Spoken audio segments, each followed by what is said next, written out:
Alright, so I got my 24-inch condenser dryer here that's ventless.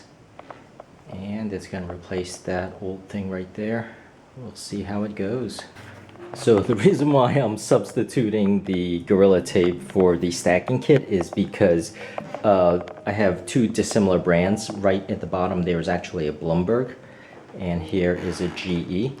And they are basically roughly the same width and depth, so it should work out pretty well just with the Gorilla Tape. So one thing I did want to mention is I am gonna stack it up on top of this, and I don't actually have a stacking kit, so what I'm gonna do is simply use Gorilla Tape. You know, 3 strips of Gorilla Tape on the side. They're both around the same 23 and like 7/16 inch. So this is the old one that I have.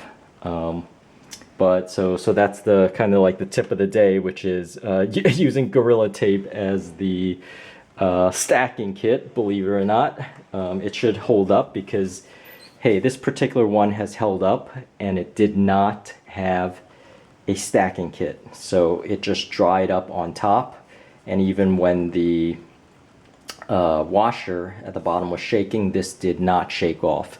So you know, with the Gorilla Tape, you know, 3-4 strips on each side should hold it.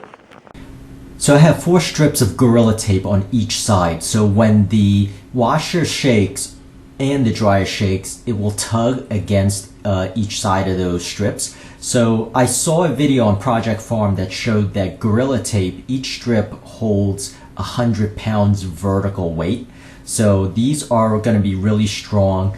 I also have 2.5 feet per strip. So you can imagine, you know, with 8 strips, 4 on each side, tugging against each other as the washer and dryer shakes. It's, you know, I'm very, very confident that it's going to hold, simply because my previous one had nothing and that held really well. So, yeah, it's going to be good. So there you go. I hope this helps, and please subscribe to the channel, and thank you so much for watching.